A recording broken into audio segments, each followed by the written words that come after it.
14 na classroom ang natupok sa Malolos Central School sa Bulacan kanina.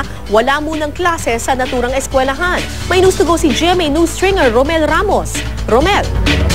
Kara, natupok ng apoy ang 14 na classroom, faculty room, isang kantin at isang imbaka ng school supply sa Malolos Central School.